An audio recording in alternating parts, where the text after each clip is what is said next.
चाबी निकालो शालू। वही तो ढूंढ रही हूँ। जल्दी दो यार, गर्मी बहुत है। छोटा सा पर्स है, न जाने कहाँ डाल देती हो। जल्दी करो शालू। पहले तो ये शालू शालू कहना बंद करिए। लोग सुनेंगे तो क्या कहेंगे। ऐसे आवाज मारते हैं जैसे अभी ब्याह कर लाए हैं। तो क्या कहूँ मेरी बुढ़िया। एक चाबी नहीं निकाल पा रही, सच में बूढ़ी हो गई हो। कुछ तो शर्म करो जी। शालिनी बोलिए। लो चाबी। खटक खटक। अरे शालू, शालिनी जी, यार चाबी तो आगे घूम ही नहीं रही। हाथ में दर्द हो गया। शालिनी लॉक खोलने को आगे बढ़ी और धीरे से बोली, बुढ़े तो आप हो गए हैं। एक बार में सुनते नहीं हैं। हैं करते हैं और बुढ़ापे का ताना मुझे देते हैं। लाइए मैं खोलती हूँ। खटक खटक खटक। सुनिए जी, यहाँ सिर्फ बुद्धि लगानी थी। 2 बार सीधा घुमाकर 3 बार दूसरी दिशा में घूमेगा फिर खुलेगा। मान गए ना किसकी उम्र हुई है। दोनों हंसते हुए कमरे में पहुंचे। गर्मी से हाल बेहाल था। पंखा चलाओ और थोड़ी देर बैठ। शालू जी ने खाना बनाया और पतिदेव ने एक छोटी सी नींद ली। खाना खाकर दोनों फिर सो गए। शाम की चाय पर नींद खुली। बहुत थकान होने लगी है। अभी थोड़े समय पहले तक विजय साथ था, तब तक सारे दिन ऑफिस में रहने के बाद शाम को भी तुम्हें सब्जियां भी ला देता था। इन दिनों कमजोरी कुछ ज्यादा ही महसूस हो रही है और थकान भी। लीजिए चाय पीजिए, फिर आपका पानी भरने का और पौधों में पानी डालने का समय हो जाएगा। वक्त बीतते पता नहीं चलता। जिस समय को याद कर रहे हो ना, वो आपके रिटायरमेंट के पहले का है। उसको बीते 2 साल हो चुके हैं। सच में व्यस्त दिनचर्या में समय कैसे भाग गया पता ही नहीं चला।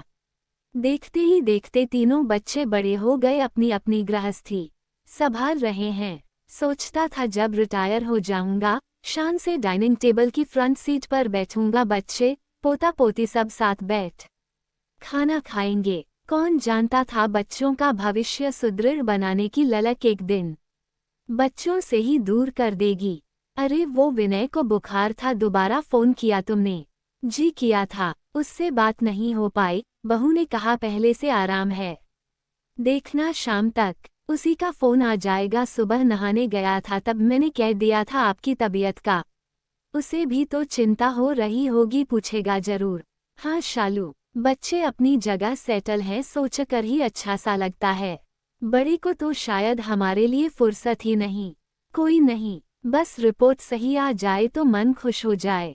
रात तक आलोक जी शालू जी से न जाने कितनी बार पूछ चुके थे, सुनो विजय, विनय में किसी का फोन आया। आ जाएगा जी, ऑफिस से लेट आते हैं फिर घर गृहस्थी। पर आलोक जी का मन तो फोन की घंटी पर अटका था। बातों ही बातों में न जाने कब नींद आ गई।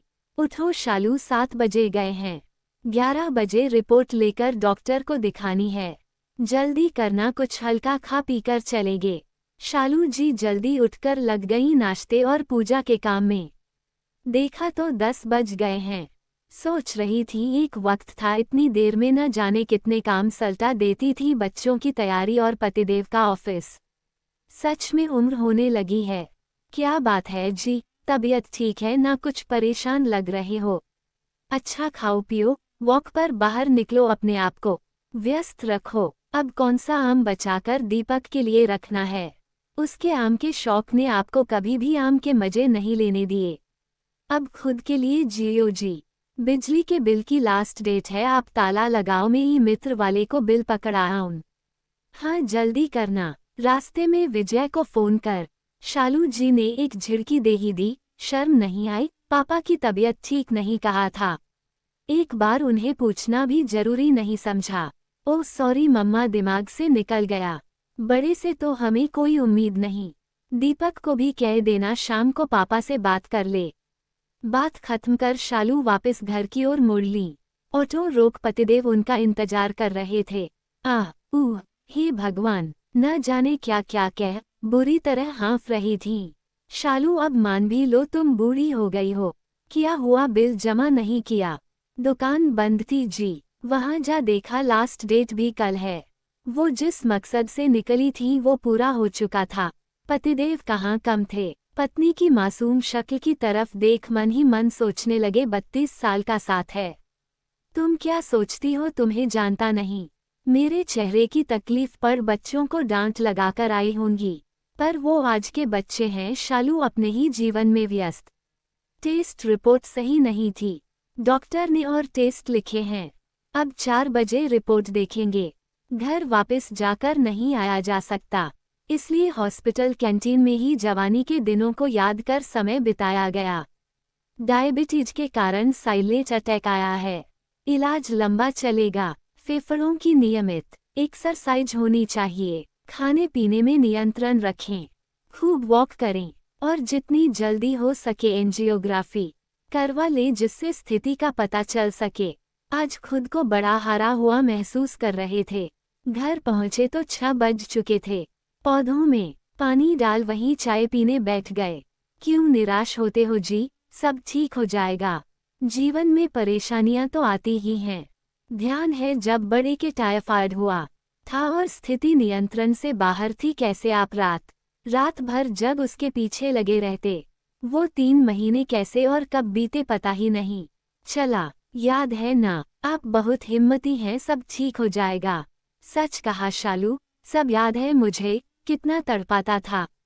पापा पापा कह सारे दिन अपने पास बिठाए रखता, सोता तो हाथ पकड़ लेता। कितना बदल जाते हैं बच्चे, जिनके लिए कभी सब कुछ हम थे, आज उनकी जिंदगी में हमारी अहमियत एक सीमा में है। वो ठीक हो गया क्योंकि उसके साथ तो मैं था, उसका पिता पर मेरे साथ। उद्धरण चिन्ह। इतने में दीपक की कॉल देख मन खुश हुआ। फोन उठाते ही अपनी बीमारी का ब्यौरा बेटे को दे डाला, जैसे कोई छोटा बच्चा किसी अपने को देख सब कह डालता है। कोई ना पापा, आप हिम्मत रखो, समय पर दवाई लो, फल डाइट प्लान में रखो, सब ठीक हो जाएगा। जिस दिन एंजियोग्राफी की डेट लोगे बता देना, मैं आ जाऊंगा। परेशान मत होना। टेक केयर पापा। शालू जी चाय ले आई। क्या कह रहा था? कह दिया आप चिंता मत करना, हम संभाल लेंगे, कहीं हड़बड़ी में आ न जाए। साथ चलने को कह रहा होगा, जिद करे तो बिल्कुल मना कर देना। यहाँ सब जानकार हैं। हारी बीमारी एक आवाज में 10 जने खड़े हो जाते हैं। वहाँ तो मैं अकेली हो जाऊंगी। उसे पूरी बात नहीं बताते तो सही था, अब नाहकी साथ चलने की जिद करेगा। जब आलोक जी ने कोई जवाब नहीं दिया तो प्रश्न भरी निगाह उनकी तरफ डाली। ये बच्चे हैं, माँ बाप नहीं। अपनी जिंदगी में बहुत व्यस्त है, अपना परिवार, अपने बच्चे उन्हीं तक सीमित हैं। शालू आज हमारा दर्द उनके लिए इतना महत्व नहीं रखता। जिस दिन हमारी उम्र में आएंगे हमारी तकलीफ तब समझ पाएंगे। उसने ऐसा क्या कहा जी? क्या आपकी चिंता नहीं कर रहा था? कर रहा था, बहुत फिक्र कर रहा था। कह रहा था डाइट सही लेना, फल समय पर खा लेना, घूमने जाना। एक बार भी ये नहीं सोचा ये सब लाकर कौन देगा? मैं हूं ना, आप क्यों सोचते हैं किसी भी बात के लिए? अभी इतनी बुरी भी नहीं हुई हूँ, जानता हूँ, पर सोचकर अफसोस होता है, इतना प्यार से पले बच्चों की सोच इतनी अलग क्यों हो जाती है। आज उनकी जिंदगी में हमारा वजूद हमें तलाशना पड़ रहा है। छोड़ो बच्चों और उनकी बातों को। एक समय था तुम शिकायत किया करती थी, साथ नहीं बैठते, फल काटकर रख देती हूँ, काम के पीछे सब छोड़ चले जाते हो। सोचता था बुढ़ापे में और करना ही क्या है, तब चैन से तुम्हारे साथ बैठकर खाऊंगा, क्या पता था जब समय आएगा तब शरीर साथ नहीं देगा। इतना मत सोचिए जी, सब ठीक होगा। समय बीत गया, बेटा आया भी और कुछ दिन रह चला भी गया। एक साथ फ्रिज में ढेर सामान भरकर रख गया है, जैसे इनसे समय गुजर जाएगा और ये सब रख अपनी जिम्मेदारी पूरी करके जा रहा है। जब पहुंचकर माँ को फोन किया तो बोली, धन्यवाद, अपने कीमती समय में से समय निकाल तुम यहाँ आए, लेकिन एक बात ध्यान रखना, यदि तुम तीनों भाई थोड़ा सा भी दिल रखते और दूर बैठे अपने माता पिता की खैरियत पूछते रहते तो आज ये दिन देखना ही नहीं पड़ता। उन्हें बीमारी से ज्यादा तुम्हारे व्यवहार से आघात लगा है। ये वही पिता हैं जो आज भी तुम्हारी तकलीफ में तुम्हारे साथ खड़े होते हैं। तुम्हारी बीमारी सुन इनकी रात को नींद उड़ जाती है। एक दिन में न जाने कितनी बार तुम्हारी खैरियत पूछते हैं और बदले में क्या चाहते हैं। बस तुम्हारे दिल में अपनी थोड़ी सी परवाह, तुम लोग उन्हें वो भी न दे पाए। जाने अनजाने जैसा व्यवहार तुम लोग कर रहे हो ना, वही आदर्श अपने बच्चों के सामने छोड़ रहे हो। माँ के मुंह से आज पहली बार शिकायत के शब्द सुन बेटा विचलित हो उठा। अगले दिन पापा से साथ चलने की जिद करने लगा। काश ये तुमने अपने मन से कहा होता। तुम कब बड़े होगे बेटा, आज भी माँ सिखाए और फिर तुम कहो। चिंता मत करो, हम यहीं ठीक हैं अपने घर में। तुम्हारी जिंदगी में हमारी अहमियत दर्शाते रहने के बहुत से बहाने तुम्हारे पास हैं, बस उनसे जुड़े रहो। और हाँ, जब तक हम दोनों साथ हैं हम में से एक भी कमजोर नहीं पड़ सकता। शालू पति की बातें सुन मुस्कुरा दी, उनके हाथ में हाथ रख बोली, मतलब आप मान गए हैं मैं बूढ़ी नहीं हुई हूँ?